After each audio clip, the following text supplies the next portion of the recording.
Hello everyone, welcome to पिंडी reaction. और आज हम देखेंगे एक और वीडियो क्वाइट इंफॉर्मेटिव, जिससे हम कुछ ना कुछ लर्न करेंगे, क्योंकि हमारे चैनल पे भाई इंफॉर्मेटिव, एंटरटेनिंग और पॉजिटिव वीडियोस, यही तीन तरह के वीडियोस हम यहाँ पे अपलोड करते हैं। सो आज हम एक एंटरटेनमेंट और एंटरटेनमेंट को हटा के इंफॉर्मेटिव टाइप वीडियो देखेंगे, जिससे हमें कुछ सीखने को मिलेगा। क्योंकि ये स्टडी IQ की वीडियो है, that is Chandrayaan 3 the moon dream of India. Chandrayaan 2 तो सबको याद ही है। सो अब चंद्रयान 3 पे आई थिंक वही वर्किंग वगैरह स्टार्ट कर दी इसरो ने। इसरो बहुत कुछ करते रहता है यार, बहुत सारे हम प्रोजेक्ट्स देखते हैं, quite positive in that sense. So science and technology में इसरो कुछ नया करने जा रहा है, एक और चमत्कार टाइप ऑफ थिंग, क्योंकि जिस इकोनॉमी में ये काम करते हैं वो चमत्कार ही। So let's see this video और फिर इस पर फर्दर बात करते हैं। मीनवाइल अगर आप चैनल पर नए हैं तो सब्सक्राइब कर लें, ताकि हमारी वीडियो टाइमली आप तक पहुंच सके, आप इन्फॉर्म रहें, इंटरटेन्ड रहें और कुछ पॉजिटिव आपकी लाइफ में आता रहे, क्योंकि नेगेटिव तो हमारे इर्द गिर्द बहुत कुछ ही है। सो लेट्स सी दिस वीडियो और फिर इस पर बात करते हैं। सब्सक्राइब कर लो। स्टडी IQ IAS, अब तैयारी हुई अफोर्डेबल। दोस्तों, हम सभी जानते हैं कि इंडियन स्पेस रिसर्च ऑर्गेनाइजेशन यानी इसरो आज हमारे देश के स्पेस सेक्टर को डेवलप करने में कितनी अहम भूमिका निभा रही है। आज केवल इंडिया ही नहीं बल्कि दुनिया भर के एक्सपर्ट्स इसरो की सक्सेस को एक्नॉलेज करते हैं। ये केवल इसरो का ही कमाल है कि उसने इतने लो बजट्स में बड़े से बड़े स्पेस मिशंस को कामयाबी के साथ कंडक्ट किया है। लेकिन इन सारी सक्सेस स्टोरीज के बीच कुछ ऐसी भी कहानियां हैं जहां इसरो को निराशा झेलनी पड़ी है। हम बात कर रहे हैं चंद्रयान 2 की, जिसके फेलियर ने इसरो के लूनर प्रोग्राम को एक सीरियस सेटबैक दिया। मिशन चंद्रयान 2, जिसका पर्पस मून के लूनर साउथ पोल पर प्रज्ञान रोवर भेजना था, वो लैंडर में आई एक लास्ट मिनट खराबी के चलते बुरी तरह क्रैश कर गया। चंद्रयान 2 का प्राइमरी ऑब्जेक्टिव लूनर सरफेस पर सॉफ्ट लैंडिंग कराना और वहां रोबोटिक रोवर से मिशंस ऑपरेट कराना था। लेकिन लैंडर के क्रैश होने से भारत ने एक भारी नुकसान तो झेला ही, बल्कि इसरो की लैंडिंग कैपेबिलिटीज पर ही क्वेश्चंस रेज किए गए। खैर, इन इश्यूज के बावजूद चंद्रयान 2 को कई एक्सपर्ट्स ने पार्शियल सक्सेसफुल माना। लेकिन 2019 में कोविड लॉकडाउन के आने से इसरो के कई सारे मिशंस पोस्टपोन करने पड़े। दोस्तों, इसरो कुछ ही समय में जापान एरोस्पेस एक्सप्लोरेशन एजेंसी यानी जाक्सा के साथ कोलैबोरेशन में लूनर एक्सप्लोरेशन मिशन पे काम भी करने वाला है। ऐसे में चंद्रयान 2 प्रोजेक्ट का पार्शियल फेलियर इसरो के लिए कई चुनौतियां पैदा करता है। लेकिन आज अनेक चुनौतियों के बावजूद इसरो अपने अगले लूनर मिशन यानी चंद्रयान 3 को एग्जीक्यूट करने के लिए तैयार है। तो दोस्तों, आज हम जानेंगे चंद्रयान 3 के बारे में और इस बात से भी पर्दा उठाएंगे कि इस मिशन पर किस तरह इसरो और जाक्सा का कोलैबोरेशन निर्भर करता है। इसके अलावा चंद्रयान 3 द्वारा इंडिया के स्पेस सेक्टर में दिए जाने वाले कंट्रीब्यूशन पे भी हम नजर डालेंगे। लेकिन दोस्तों, आगे बढ़ने से पहले मैं आपको बताना चाहूंगा कि ये वीडियो UPSC CSE एग्जामिनेशन के पर्सपेक्टिव से रिलेवेंट है और इस टॉपिक से जुड़े हुए सवाल GS3 के साइंस एंड टेक्नोलॉजी सेक्शन में पूछे जा सकते हैं। तो बिना किसी देरी के आइए शुरू करते हैं आज का डिस्कशन। दोस्तों, इंटरप्शन के लिए माफी, पर ये कोई ऐड नहीं है। बस आपसे एक ऐसी इंफॉर्मेशन साझा करनी है जिसकी मदद से हम एजुकेशन को अफोर्डेबल बनाने की तरफ एक इम्पॉर्टेंट कदम उठा रहे हैं। स्टडी IQ ने अपना UPSC pre plus mains live foundation batch start किया है, जिसमें आपको सारा का सारा कंटेंट लाइव दिया जाएगा। 900+ आवर्स का live content, 1-to-1 mentorship, current affairs programmes, prelims के practice questions, mains answer writing practice और भी बहुत कुछ, मात्र 18,999 के डिस्काउंटेड प्राइस पर, अगर आप AG live coupon code use करते हैं। इन बैचेस में क्लासेस की शुरुआत 1 अगस्त 6 PM से हो रही हैं। इस बात से रिलेटेड सभी इंपॉर्टेंट लिंक्स आपको पिन कमेंट में मिल जाएंगी। अब आप अपना वीडियो देख सकते हैं, but don't forget to use AG live, otherwise you will see कि बाकी लोगों को कम रेट्स पे कोर्स मिला है। बाकी सभी अपडेट्स के लिए आप मुझे मेरे सोशल मीडिया हैंडल्स पे फॉलो कर सकते हैं। तो चंद्रयान 2 में मिली पार्शियल सक्सेस के बाद एक बार फिर इंडियन स्पेस रिसर्च ऑर्गेनाइजेशन ने दुनिया को अपनी काबिलियत दिखाते हुए चंद्रयान 3 की शुरुआत कर दी है। 16 नवंबर 2019 को इसरो के फॉर्मर डायरेक्टर प्रेम शंकर गोयल जी द्वारा हेड की गई फेलियर एनालिसिस कमिटी ने अपनी रिपोर्ट्स में बताया कि चंद्रयान 2 में विक्रम लैंडर के क्रैश हो जाने का रीजन एक लास्ट मिनट सॉफ्टवेयर ग्लिच था। 30 किलोमीटर ऑल्टीट्यूड से मून के सरफेस तक डिसेंट होने के फेज 1 में विक्रम लैंडर मून के सरफेस से 7.4 किलोमीटर ऊपर एक्सपेक्टेड वेलोसिटी से तो सक्सेसफुली पहुंच गया था, लेकिन फेज 2 में आए सॉफ्टवेयर ग्लिच के कारण लैंडर एक्सपेक्टेड वेलोसिटी तक नहीं पहुंच पाया, जिसके चलते लैंडर बहुत तेजी से मून के सरफेस पर इंटेंडेड लैंडिंग पोजीशन से 750 मीटर दूर जाकर क्रैश हुआ। हालांकि चंद्रयान 2 ऑर्बिटर अभी भी मून के सरफेस से करीब 100 किलोमीटर अबव ऑर्बिट में प्रेजेंट है और सक्सेसफुली इसरो को लूनर सरफेस की इमेजेस और कुछ की डेटा प्रोवाइड कर रहा है। दोस्तों, चंद्रयान 3 की मदद से इसरो पिछले फेलियर्स में सुधार करते हुए लैंडर और रोवर दोनों को ही मून के सरफेस पर पहुंचाएगा। इसमें ऑर्बिटर मौजूद नहीं होगा, जिसकी कमी को पूरा करते हुए चंद्रयान 3 का प्रोपल्शन मॉड्यूल एक कम्युनिकेशन रिले सैटेलाइट की तरह काम करेगा। चंद्रयान 3 में इस्तेमाल होने वाला लैंडर पिछले मिशन में इस्तेमाल हुए विक्रम लैंडर से डिफरेंट है।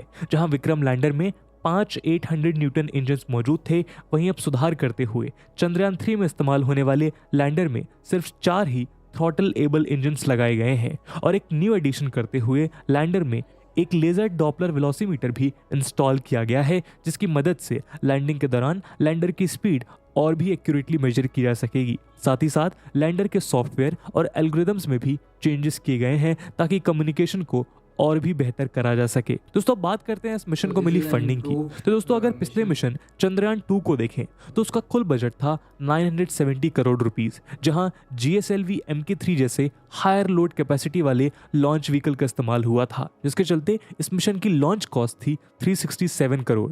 दिसंबर 2019 में इसरो के चेयरमैन डॉक्टर के सिवन ने बताया कि चंद्रयान 3 के लिए टोटल 615 करोड़ रुपीस यानी कि 81 मिलियन US डॉलर का बजट इसरो को एलोकेट किया गया है और मशीनरी, इक्विपमेंट और बाकी कैपिटल एक्सपेंडिचर को ध्यान में रखते हुए इसरो ने सेंट्रल गवर्नमेंट से एडिशनल 75 करोड़ रुपीस की फंडिंग की भी रिक्वेस्ट की है। हाल ही में union minister of state science and technology Jitendra Singh ने लोकसभा में एक रिटन रिप्लाई में बताया कि चंद्रयान 2 से सीख लेते हुए चंद्रयान 3 में कई सुधार किए जा चुके हैं और कई स्पेशल टेस्ट कंडक्ट करते हुए अगस्त 2022 को इसकी लॉन्च डेट निर्धारित की गई है। वैसे तो चंद्रयान 3 ईयर 2020 में ही शेड्यूल था, लेकिन कोविड-19 के चलते इसे रीशेड्यूल करना पड़ा। दोस्तों, चंद्रयान 3 के लॉन्च के लिए तमिलनाडु गवर्नमेंट द्वारा थूथुकुडी डिस्ट्रिक्ट में 2300 एकड़ लैंड भी एक्वायर की जा चुकी है। डॉक्टर सिवन का कहना है कि इस मिशन के लिए थूथुकुडी एक लोकेशनल एडवांटेज है। यहाँ पोर्ट तैयार होने के बाद इसे mainly small satellite launch vehicle यानी SSLV के लिए इस्तेमाल किया जाएगा। स्पेस न्यूज और एरोस्पेस टेक्नोलॉजी नामक वेबसाइट के अनुसार चंद्रयान 3 को geosynchronous satellite launch vehicle mark 3 rocket यानी GSLV मार्क 3 की मदद से लॉन्च किया जाएगा। GSLV mark 3 Indian space research organisation द्वारा तैयार किया गया एक 3 स्टेज व्हीकल है, जिसे जियो स्टेशनरी ऑर्बिट तक कम्युनिकेशन सैटेलाइट्स पहुंचाने के लिए इस्तेमाल किया जाता है। It has a mass of 640 tons that can accommodate up to 8000 kilogram payload to lower earth orbit और दोस्तों लगभग 4000 किलोग्राम का payload geosynchronous transfer orbit पे। आइए अब अगले सेक्शन में डिस्कस करते हैं कि कैसे चंद्रयान 3 की सक्सेस इंडियन स्पेस प्रोग्राम के लिए एक मेजर माइलस्टोन साबित हो सकती है। इसरो और जापान एरोस्पेस एक्सप्लोरेशन एजेंसी यानी जाक्सा दिसंबर 2017 से साथ मिलकर एक लूनर पोलर एक्सप्लोरेशन मिशन यानी ल्यूपेक्स पर काम कर रहे हैं और ये प्रोजेक्ट 2024-25 तक इनिशिएट भी हो जाएगा। ल्यूपेक्स प्रोजेक्ट की मदद से जाक्सा और इसरो मून के पोलर रीजन्स को एक्सप्लोर करेंगे। इस प्रोजेक्ट में जाक्सा लॉन्चर और रोवर प्रोवाइड किया जाएगा, वहीं इसरो द्वारा एक लैंडर प्रोवाइड करा जाएगा। ऐसे में चंद्रयान 2 में विक्रम लैंडर में हुए फेलियर्स ने इसरो की कैपेबिलिटीज पर डाउट रेज किए थे। दोस्तों, चंद्रयान 3 मिशन का मकसद है पिछले मिशन में हुए फेलियर्स को कवर करने के साथ ही साथ इसरो की कैपेबिलिटीज और उसकी लो कॉस्ट स्पेस पावर को दुनिया के सामने दर्शाना। और अगर ये मिशन सक्सेसफुल होता है तो इंडिया लूनर स्पेस पर सॉफ्टली लैंड करने वाली वर्ल्ड की 4th कंट्री बन सकता है। अभी तक सिर्फ रशिया, US और चाइना ही ये अचीव कर पाया है। और दोस्तों, चाइना की बात की जाए तो प्रेसिडेंट शी जिनपिंग भी चाइना को फर्स्ट रेट स्पेस पावर बनाने के सपने को कायम किए हुए हैं।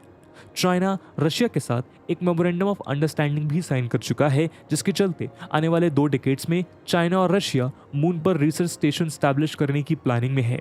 वहीं इंडिया अभी तक कोई प्लान तैयार नहीं कर पाया है और ना ही किसी बढ़ती टेक्नोलॉजी जैसे AI, क्वांटम कम्युनिकेशन और स्पेस बेस्ड सोलर पावर में इंडिया के पास कोई लीड है, जबकि ये सभी एरियाज इंडिया को ग्लोबल स्पेस इकोनॉमी बनाने में एक क्रूशियल रोल प्ले कर सकते हैं। लेकिन बात करें साल 2022 की, तो इस साल इंडिया चंद्रयान 3 के साथ ही साथ 2 और मेजर प्रोजेक्ट भी इम्प्लीमेंट करने वाला है, गगनयान और आदित्य L1। दोस्तों, गगनयान एक इंडियन क्रूड ऑर्बिटल स्पेसक्राफ्ट है जो इंडियन ह्यूमन स्पेसफ्लाइट प्रोग्राम में एक इंफॉर्मेटिव स्पेसक्राफ्ट साबित होगा। ये स्पेसक्राफ्ट 3 लोगों को कैरी कर सकता है और इसके अपग्रेडेड वर्जन्स में डॉकिंग कैपेबिलिटीज भी इंक्लूड की जाएंगी। इस स्पेसक्राफ्ट को 2022 के सेकेंड हाफ में इसरो द्वारा 2 अनमैन्ड मिशन और 1 मैन्ड मिशन पर भेजा जाएगा, जिसमें ये स्पेसक्राफ्ट लो अर्थ ऑर्बिट से वापस अर्थ पर आकर इसरो की ह्यूमन स्पेसफ्लाइट कैपेबिलिटी को प्रूव करेगा। अगर ये मिशन सक्सेसफुल होता है तो इंडिया ह्यूमंस को स्पेस में भेजने वाला यूएस, रशिया और चाइना के बाद वर्ल्ड में 4th नेशन बन जाएगा। गगनयान के कंप्लीशन के बाद इंडिया का नेक्स्ट फोकस अपना खुद का स्पेस स्टेशन डेवलप करने पर रहेगा। दोस्तों, अभी भी इंडिया अपने आदित्य L1 पर भी काम कर रहा है, जो कि एक कॉर्नोग्राफी स्पेसक्राफ्ट है, जिसे सोलर एटमॉस्फेयर स्टडी करने के लिए इसरो और बाकी इंडियन रिसर्च इंस्टीट्यूट्स द्वारा तैयार किया जा रहा है। ये इंडिया का पहला मिशन होगा जो सन को स्टडी करेगा। आदित्य L1 की मदद से एक 400 किलोग्राम हैवी सैटेलाइट को सन अर्थ सिस्टम में मौजूद लैग्रेंडियन पॉइंट 1 के अराउंड एक हैलो ऑर्बिट में प्लेस किया जाएगा। इस सैटेलाइट की मदद से सन को बिना किसी एक्लिप्स के स्टडी करना पॉसिबल हो जाएगा। जहां पहले ये सिर्फ एक ही पेलोड कैरी कर रहा था, वहीं अब ये 6 पेलोड को अर्थ से 1.5 मिलियन किलोमीटर की दूरी पर मौजूद लैग्रेंडियन पॉइंट 1 के अराउंड ऑर्बिट में कैरी करेगा। अगर ये सारे मिशंस सक्सेसफुल होते हैं तो इंडिया भी कुछ ही सालों में ग्लोबल स्पेस पावर बन सकता है। तो दोस्तों, इसी के साथ एंड करते हैं आज के एनालिसिस को। इस टॉपिक से रिलेटेड क्वेश्चन हम आपके लिए छोड़कर ओके, सो काफ़ी एक्साइटिंग किस्म के प्रोजेक्ट्स हैं। जैसे मैंने पहले स्टार्ट में भी बात की, ISRO is famous for economical projects, और वही सारी इन्होंने बात की कि इन सारे प्रोजेक्ट्स में भी फोकस यही है, क्योंकि लास्ट जो मिशन लास्ट मिनट पे वो बिल्कुल वो हुआ था फेलियर। उसके बाद से एक ऑब्वियसली बहुत ज़्यादा एक प्रेशर आ जाता है कंपनी के ऊपर कि वो जो भी फेलियर्स थे उनको ओवरकम करके एंड देन प्रूव करना कि नहीं वी कैन डू इट। तो इस हिसाब से ये वाला मिशन और ज़्यादा इंपॉर्टेंट हो जाता है। So best of luck to ISRO and we hope कि जो अपकमिंग सारे प्रोजेक्ट्स हैं ये आगे जल्दी से जल्दी अच्छे से तरीके से कंप्लीट हों और आगे सक्सेसफुल हों। और इस तरह के जितने भी मिशंस आते हैं हमें काफ़ी ज़्यादा एज ए वोल ह्यूमैनिटी, ये जितने भी जिस तरह से नासा के बहुत सारे प्रोजेक्ट्स चल रहे हैं, इसी तरह से जितनी भी स्टेट कंपनीज़ हैं वर्ल्ड वाइड जो ये काम कर रही हैं, उससे सारे से एज ए ह्यूमैनिटी सबको बेनिफिट अल्टीमेटली मिलता है। So best of luck to ISRO and we hope कि जल्दी से जल्दी ये कंप्लीट हों and we could get more and more information that is beneficial for the humanity. So let's see what happens. अभी तो अगस्त आने वाला है, थोड़ा ही टाइम है, कुछ अब दिनों की बात है। होपफुली इन अ मंथ हम यहाँ वीक और 2, अगर ये अगस्त में ही प्लान्ड है तो वीक और 2 इसके बारे में मज़ीद डिटेल भी सुने और हमें कुछ डेट्स भी पता चलेंगे कब से ये इनिशिएट हो रहा है और क्या सिनेरियो है बाकी सारा। सो इस वीडियो से आई होप कि हम सबको कुछ ना कुछ लर्निंग के लिए ज़रूर मिलेगा और प्लस थोड़ी सी एक्साइटमेंट भी होगी के बारे में सुन के कि आने वाले टाइम पे मज़ीद काफ़ी इंटरेस्टिंग किस्म के प्रोजेक्ट्स होने जा रहे हैं। इसमें एक मैंड मिशन भी शामिल है। सो वो भी एक बहुत बड़ी अचीवमेंट होगी, अगर वो भी सक्सेसफुल होता है तो वो बहुत बड़ी बात होगी। सो लेट्स सी आगे क्या होता है।